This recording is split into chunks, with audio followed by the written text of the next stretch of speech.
नमस्ते सदा वत्सले मातृभूमि। मुंबई इस समय वेस्ट बंगाल के चुनाव से ज़्यादा इम्पोर्टेंस मुंबई की एक घटनाक्रम को जा रही है। मुंबई में जो घटनाक्रम चल रहा है उसने पूरे देश की दिशा और दशा दोनों को ही बदलने का प्रयास किया है और उसने पूरे देश को एक रॉन्ग मैसेज किसी भी गवर्नमेंट की तरफ से भेजा है।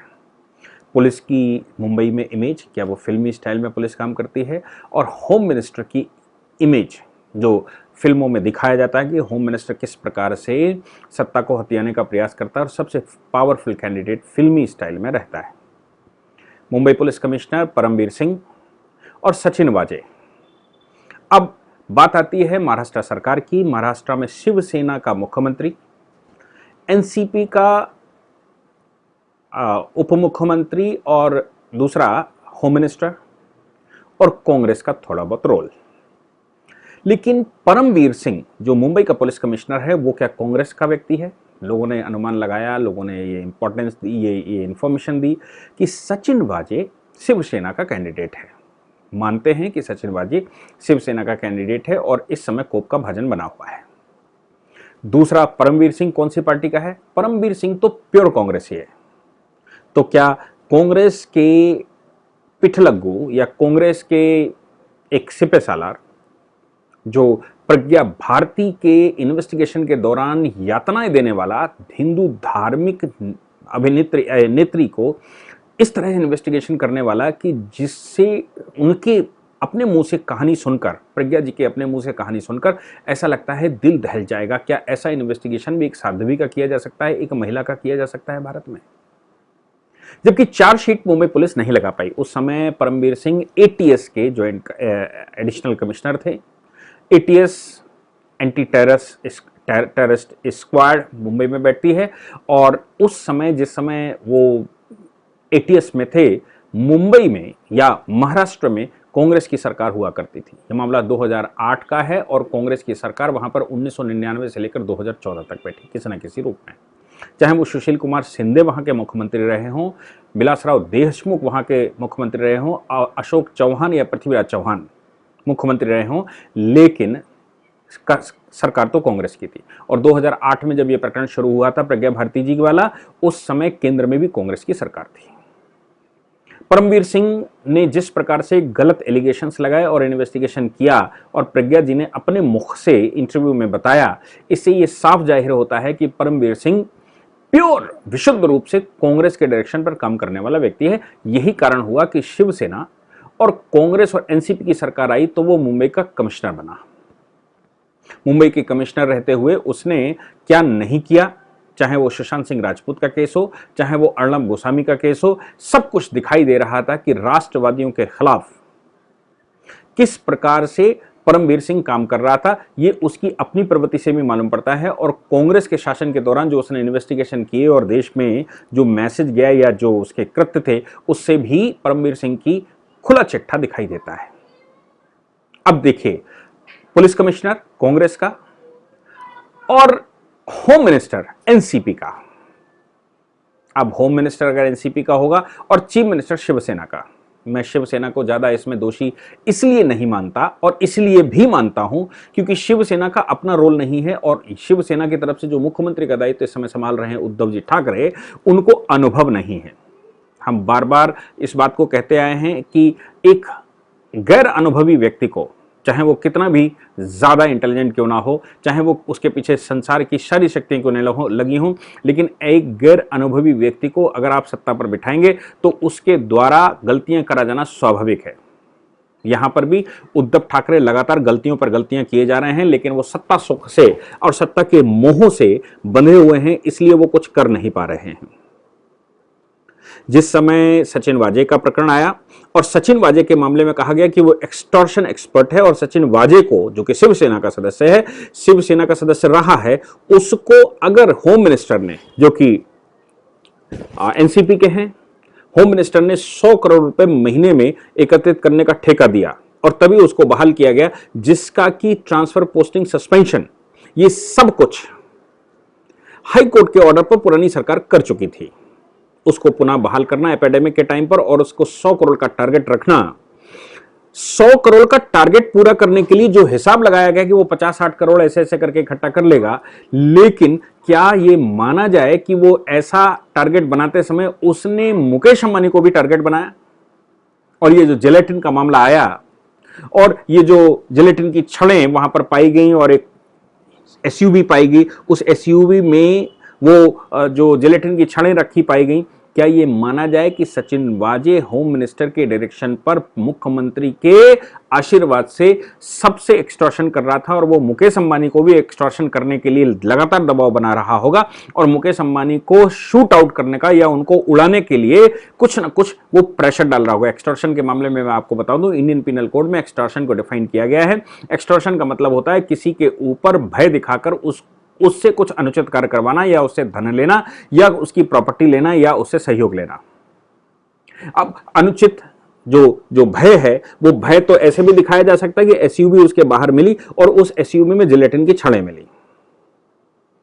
अब जिलेटिन की छड़ें मिली और वो जब पकड़ा गया तो शायद सचिन वाजे और शिवसेना की सरकार को भी अंदाजा नहीं होगा कि मुकेश अंबानी का एक्सटॉर्शन करने के समय पर जो व्यक्ति इतनी बड़ी इंडस्ट्री चला सकता है, देश में एक बड़े परसेंटेज से इंडस्ट्री चला सकता है, वो व्यक्ति क्या सरकारों के लिए इतना आसान है कि उसको एक्सटॉर्ट किया जा सके? और ये एसयूवी पकड़वाई भी इसलिए गई होगी क्योंकि अंबानी को यह पता लग जाए कि आपकी भी हत्या हो सकती है, आपको भय दिखाया जा सकता है। लेकिन जब केंद्र सरकार ने उस पर, मोदी सरकार ने एनआईए भेज दिया, तो फिर एनआईए ने जो खुलासे करने शुरू किए और सचिन वाजे खुद जो एक्सटॉर्शन करने के लिए जा रहा था, जो एक्सटॉर्शन के लिए ये गाड़ियां इस्तेमाल कर रहा होगा, उस व्यक्ति को ही वो कटघरे में आ गया और कुछ सीसीटीवी की रिकॉर्डिंग्स मिल गई या कुछ और प्रूफ मिल गए। अपने आप को बचाने के लिए गाड़ी के ओनर मनसुख भाई की हत्या की गई। लेकिन सचिन वाजे फंस चुका था तब तक। सचिन वाजे की रेकी करवाई जा रही है, सचिन वाजे को on spot crime scene create किया जा रहा है। सचिन वाजे के इस प्रकरण को जब सामने आया तो पता लगा कि सचिन वाजे का अपॉइंटमेंट तो आफ्टर ऑल अपॉइंटिंग अथॉरिटी तो पुलिस कमिश्नर होता है और पुलिस कमिश्नर कांग्रेस का व्यक्ति है। शिवसेना को समझ में आया कि अगर वाजे को बचाना है या अपने आप को बचाना है वाजे के प्रकरण से, तो निपटाना पड़ेगा परमवीर सिंह को। उन्होंने परमवीर सिंह को निपटाने के लिए उसको होम गार्ड का चीफ बना दिया और कमिश्नर से हटा दिया। सचिन वाजे गिरफ्तार हो चुका था। अब जब परमवीर सिंह, जो कांग्रेस का व्यक्ति है या कांग्रेस के लिए, कांग्रेस की सरकारों के समय पर मुख्य रूप से वो अच्छी भूमिका में रहा, और जब सरकार आई कांग्रेस मिश्रित शिवसेना की, तो उसको तब भी अच्छी पोस्टें दी गई और उसने अपनी वफादारी सिद्ध भी की, चाहे वो सुशांत सिंह राजपूत केस हो, चाहे वो टीआरपी केस हो, या फिर अर्णब गोस्वामी केस हो, या और इस तरह के बहुत सारे केसेस। इस परमवीर सिंह को जब आपने वहां हटा दिया तो उसको इंसल्ट फील हुई और यह दिखाई दिया कि शिवसेना, कांग्रेस और एनसीपी मिलकर पुलिस को कहीं ना कहीं फंसाने की कोशिश कर रहे हैं और अपने आप को बचाने का प्रयास कर रहे हैं। क्यों? क्योंकि तीनों ही इन्वॉल्व हैं, मुख्यमंत्री शिवसेना का, होम मिनिस्टर एनसीपी का और पुलिस कमिश्नर कांग्रेस का, और सचिन वाजे शिवसेना का। जब अपने आप को बचाने का प्रयास ये तीनों मिलकर करेंगे तो पुलिस ही निपटेगी, एडमिनिस्ट्रेटिव अथॉरिटी निपटेगी, और एडमिनिस्ट्रेटिव अथॉरिटी को निपटाने के लिए उसने उल्टा एक्सटॉर्शन, चूंकि सचिन वाजे और परमवीर सिंह एक्सटॉर्शन के ही स्पेशलिस्ट हैं, और जो जिस प्रकार से 100 करोड़ के टारगेट केवल सचिन वाजे का प्रकरण सामने आया है, इसके अलावा कितने और लोगों को भी दिया गए होंगे ऐसे टारगेट, वो भी सामने आ सकते हैं। तो परमवीर सिंह को कितना टारगेट दिया गया होगा पूरी मुंबई के लिए, ये बात भी सोचने लायक है। परमवीर सिंह पूर्ण रूप से सहयोग सचिन वाजे का कर रहा होगा, लेकिन जब वो निपट गया तो उसको समझ में आया कि ये मेरी हत्या कर देंगे, जैसे सचिन वाजे की हत्या कर दी गई। हत्या कर दी गई से मतलब जिस प्रकार से उसके कैरियर को बिल्कुल जड़ से समाप्त हो जाएगा, और ये भी संभव है कि उसको फांसी पर लटकाया जाए, क्योंकि सचिन वाजे अभी मनसुख भाई केस में भी कहीं ना कहीं इन्वॉल्व होगा ही।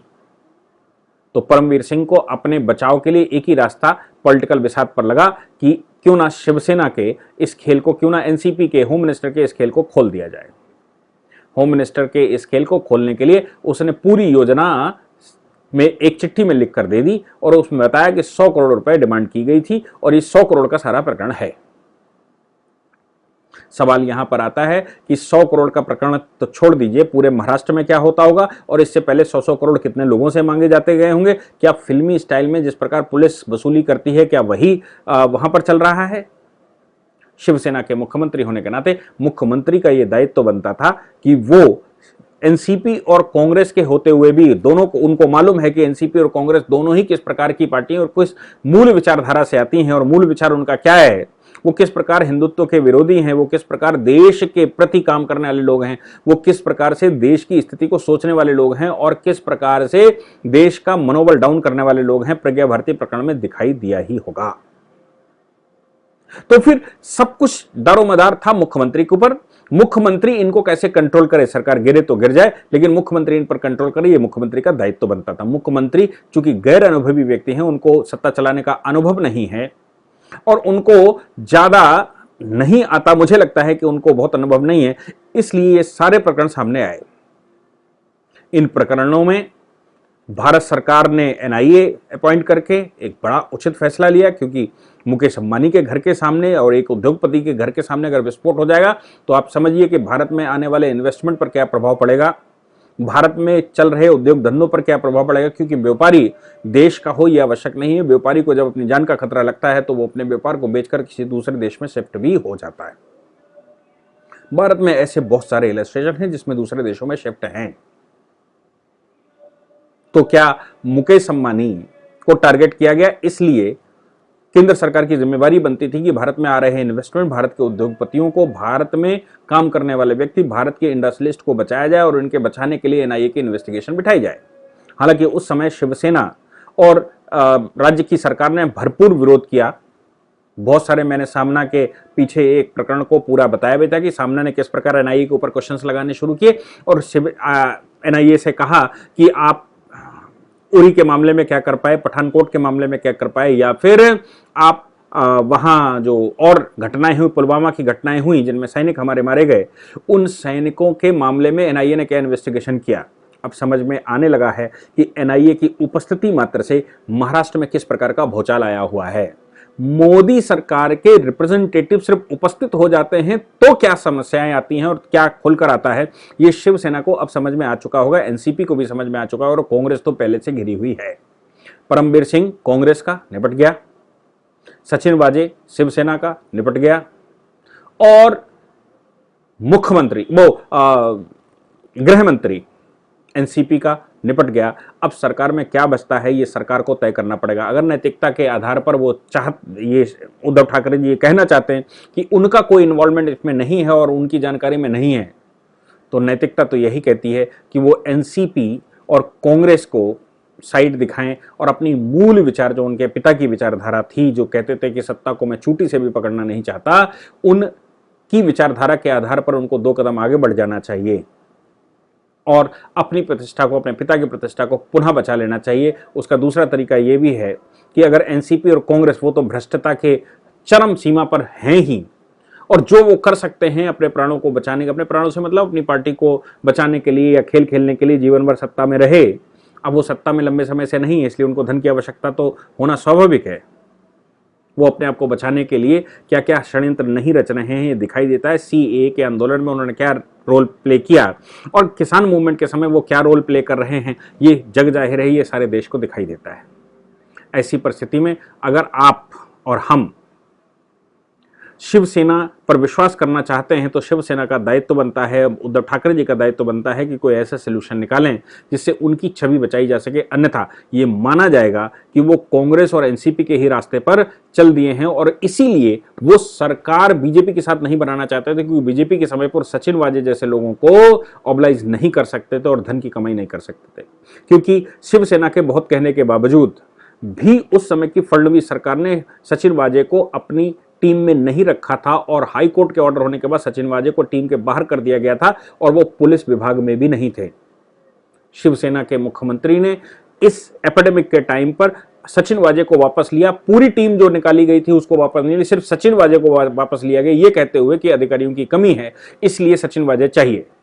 और सचिन वाजे चूंकि एक्सटॉर्शन का स्पेशलिस्ट रहा है और पैसा उगाही में नंबर 1 रहा है तो उसको 100 करोड़ का टारगेट देकर मुंबई में अपॉइंट कर दिया गया और वो 100 करोड़ का टारगेट पूरा करने के लिए सीधा मुकेश अंबानी के पास ही चला गया, क्योंकि मुकेश अंबानी 100 करोड़ बहुत मुश्किल बात नहीं है। उद्योगपतियों से 100 करोड़ निकालना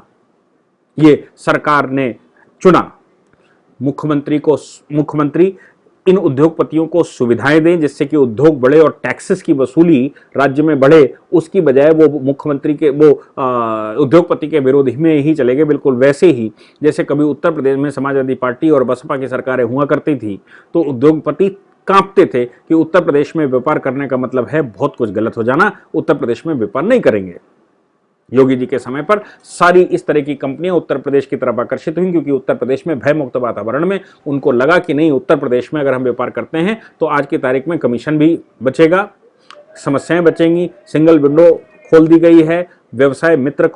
बैठा दिए गए हैं जिनसे कि आसानी से इन्वेस्टमेंट वहां हो सके और सैंक्शन दे दी गई 1000 दिन के लिए बिना किसी टैक्स के और बिना किसी अनुमति के व्यापार करने की भी अनुमति दे दी गई है। ऐसी परिस्थितियों में व्यापारी उत्तर प्रदेश की तरफ बढ़ रहा है और उधर दूसरी तरफ उद्धव ठाकरे जैसे लोग या महाराष्ट्र की सरकार जैसे लोग एक्सटॉर्शन के खेल में इन्वॉल्व होते जा रहे हैं।